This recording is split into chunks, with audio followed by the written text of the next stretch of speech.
Hello guys, welcome back. Today we're going to talk about the game Chaos Zero Nightmare. It's been in closed beta for 3 days. Today is the last day. I don't know when it's going to come out, and we don't know. There are some rumors saying like middle of October, maybe October in general, but who knows, right? It depends also from this feedback what is going to happen on the dev side, right? What are they doing? Are they like, what do they want to fix? Do they want to listen to every feedback or everything that people are saying that needs to be changed? So I will make a separate video talking about all of the feedback in terms of like what the game needs to improve on.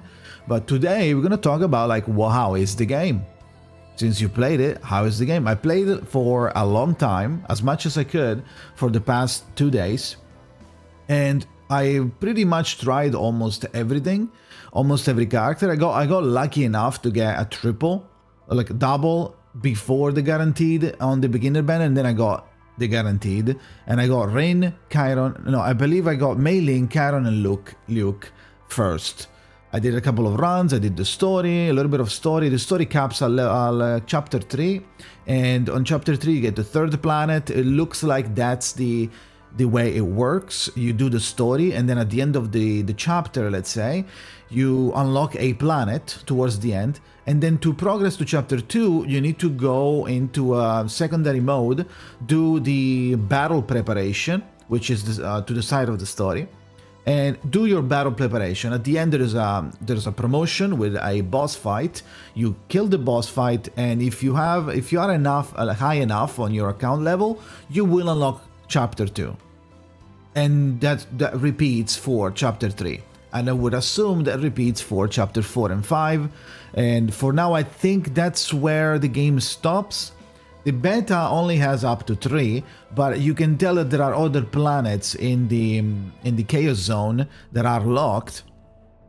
4 and 5 we don't have access to, so I would assume maybe on release we'll get 5 planets, and these have different levels, and they get harder and harder in a way. They also change element that they require. You don't have to go in with the exact element, but having the correct element helps with breaking the enemy. Okay, so first of all, let's talk about the characters. The characters are really interesting. I've been enjoying almost all of them. Some characters flow in a different way to what I like. For example, someone like Amir, I didn't really vibe with too much. I just don't, maybe I didn't get enough epiphany. We'll talk about that in a second. But some characters personally I didn't really enjoy that much, and some characters were more towards my taste. For example, I liked Mei Ling a lot. The gameplay was really fun. I liked Rin. Chiron's pretty good. Magnus pretty good. Luke, I don't know about Luke, maybe it could be improved. I don't know if it's just me, of the characters lacking a little bit of a oomph, you know.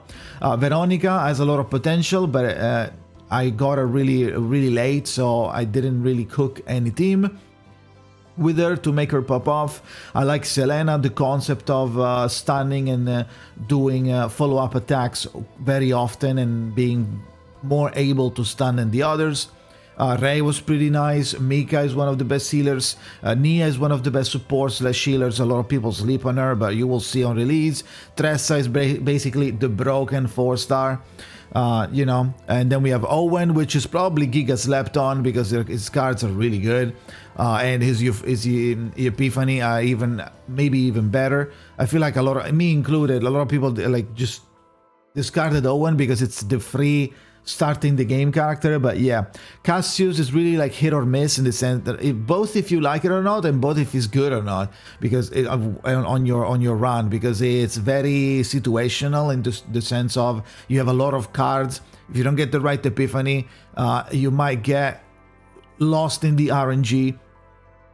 There is a lot that he can do, and there is a lot that he can miss.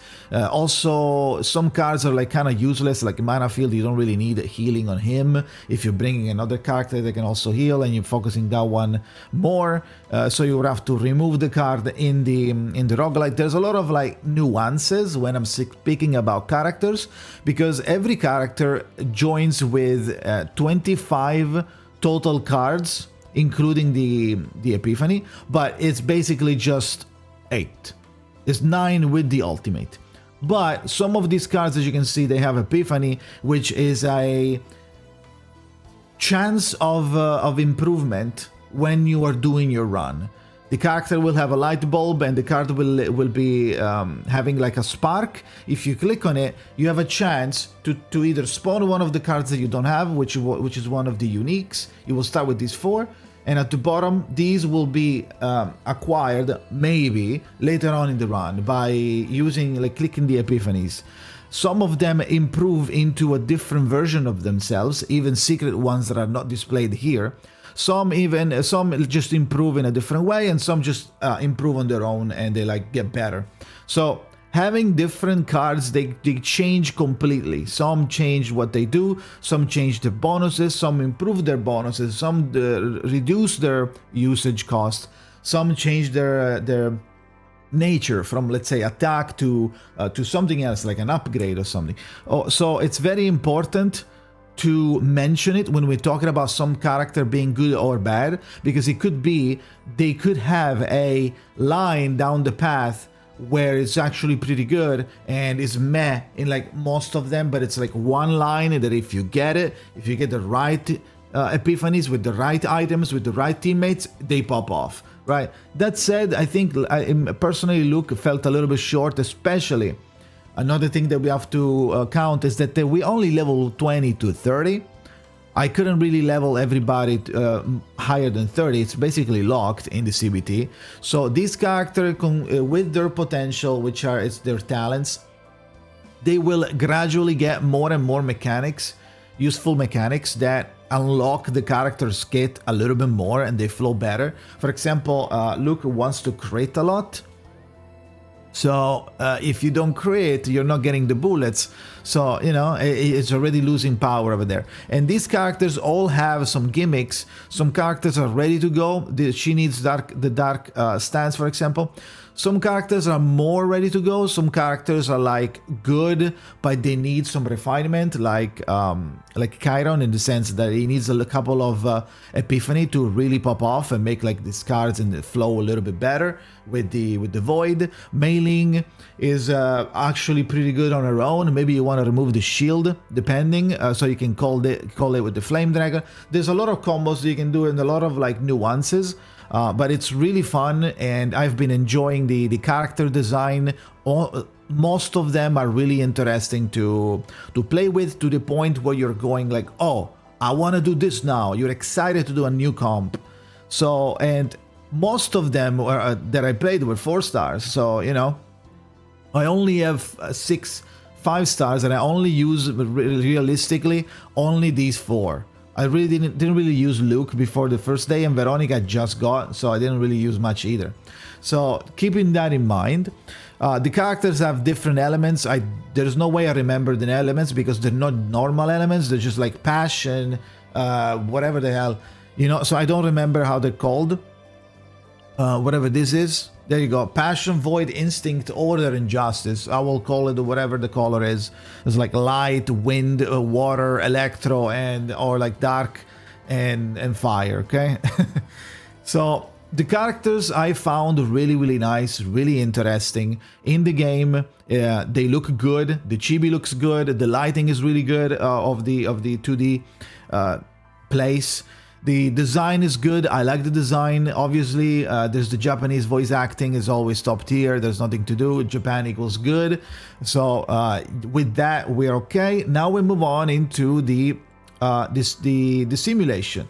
Now in the simulation, this is where you get your character materials. There are some issues here in the sense of like you can't just gate me this much, where I need like 15 of those per characters and I can only get 3 per week. So you know what I mean? Same with every other character, with every other weekly. Like this thing is also needed. Like let's say you need another 15 per character. Like you can't just give me 3 per week. It will take me like 2 months to make a character, to max out a character, which I think it's annoying. This will be part of the feedback, but in more detail, but there are some things that are really annoying. The main annoying thing is and we died. The main annoying thing is the gacha. So the gacha is an issue. I will talk about more in the feedback.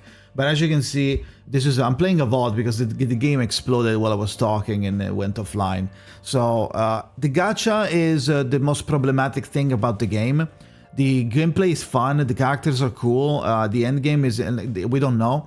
The gameplay loop is fun and interesting, and it changes enough to not be too boring. Obviously, we need some help with that, like some refreshing, and they're already doing like season and stuff they plan on. So we have, in the gacha, we have the character gacha and we have the weapon gacha.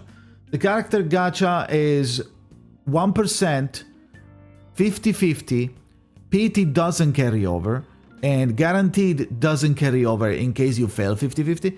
So it's really weird that they're doing this, because they also have this weapon banner, which has 50-50, at least that's how it looked in the description. It has 50-50 with the same criteria, and for the weapon again. So very weird, very concerning. Now, you could make an argument that it's the standard banner. Obviously, why would the PT carry over to the standard banner, to outside of the standard banner? So, same thing for the weapon banner, but you know what I mean?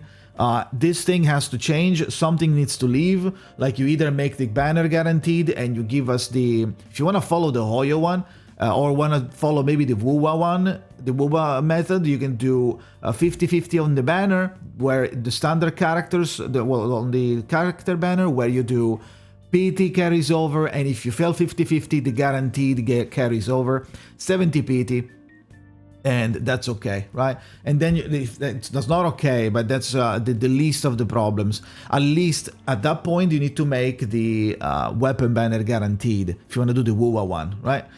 Or you can make everything guaranteed. I know there's a lot of options, or increase the amount of pulls that we get per patch, which I don't think that's going to happen.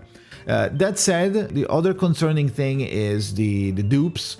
And the dupes, they have, some of the characters have some really powerful dupes that unclog their kit, or they have like really good empowerments of their kit gated behind a couple of the dupes. Now, you could make an argument that is like, yeah, but like, what? Who cares if P4, if C4 or S4 has mega power? That's some whale stuff. Who gets S4 or S5 or S6, right? Sure, but the concept itself means that the character might be a new character in the future, might be implemented as a already handicapped because they are gating the rest of their kit inside the dupes. So it's important. This concept is important. It's not whether or not the dupes have power in it. It is, but they could just easily be.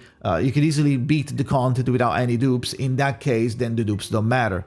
So going back to the good things, let's talk about the simulation in like the chaos. In the chaos, you will be entering the planets. In the planets, you're gonna have a roguelike style, like Slay the Spire, for example, plan on the ground. You're gonna have a map with all of the different nodes that have something in it. Some nodes might contain an elite, some nodes might contain like a healing campfire with like multiple option. You can contain, like, you can have like an question mark encounter. It could be anything. It could be a fight. It could be a friend. It could be a treasure. You may never know. There are some rare triggers for those encounters where you get like super treasure or super fights.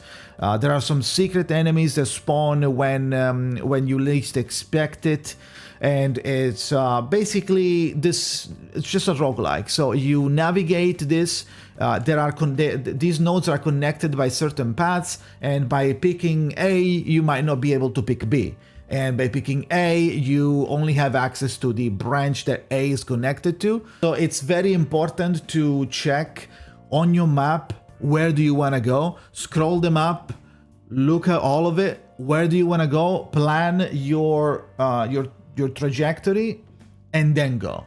Because if you go and without opening it, you're not gonna know where the hell everything is. You might be missing some elites or some things that you wanted to hit. That said, the combat is actually really interesting. It's really fun. There is a HP bar. There is the monster tell you what they're doing, what they're about to do. If you click on them, it tells you exactly in how many actions are they gonna do it, and in how many.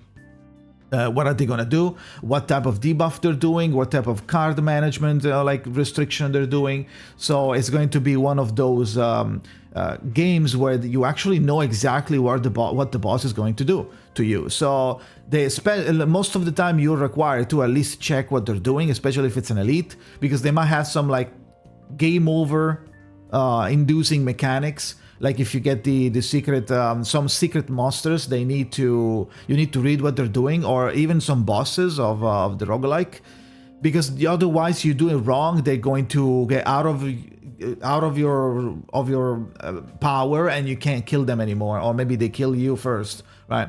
So it's very interesting, it's very fun, and it doesn't take that long, even though it looks like it might take that long. When you open the map, you're like, oh my god, I need to go through all of these. It doesn't take that long. Especially, like, at least if you're not struggling super hard, it shouldn't take that long. And then, after you finish this roguelike, which is fun and is really interesting, you're going to get a save file with your run. All of the power-ups that you got, all of the gear pieces, all of the like card that you removed or added or bought, you know, with your epiphany version of the cards that you happen to get, that gets concluded into a save file, and then you can use outside of this planet to do the end game, which is what the devs want you to do. You can also use it to do the weekly. You can use it to farm the stages.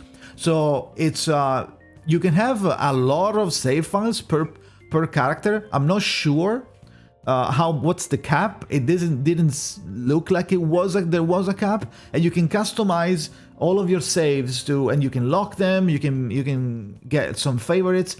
You can have a lot of different save files for that character. For, let's say, depending on what content you're doing, you can make like a AoE Luke, let's say, that is really good for AoE, and then you can make another team with a single target Luke for gunning down like the weekly boss or something, right? So it's really nice having this. There's a lot of option at your hands. There's a lot of variety possibilities, and even just the fact that the concept that you're going to by playing the game, you're going to have so much blank in your hand that you can do. Like, you can work with everything and make everything work if you get the right run. Even the most like scuffed characters that are not working at the like, or they feel like they're not good, you can make them good if you pop off in the roguelike. So, you know,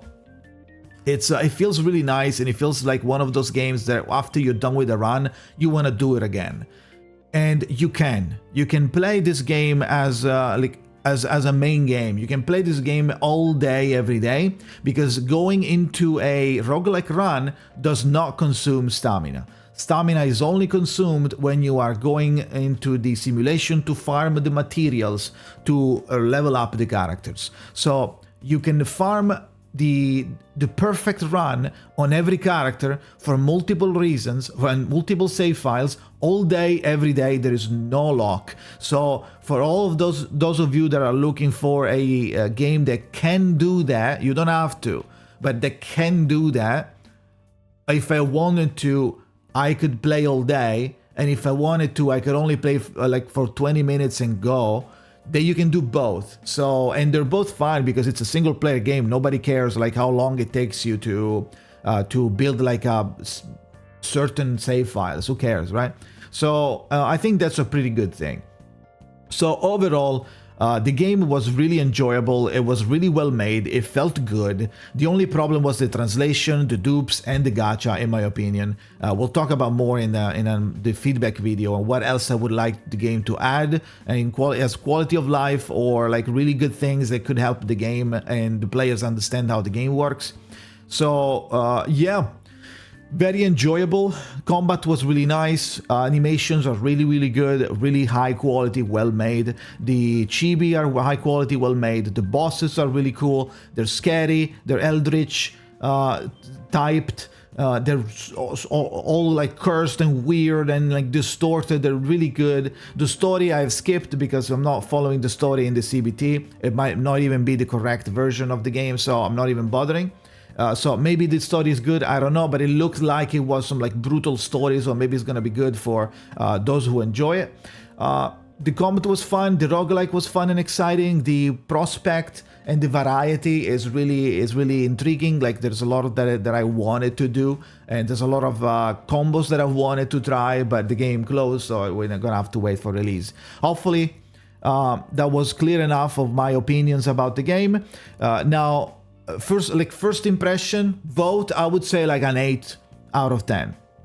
Let me know what you think in the comments. What do you think about the game? If you played it, let me know. If you didn't play but you watched the stream, let me know how it looked for you.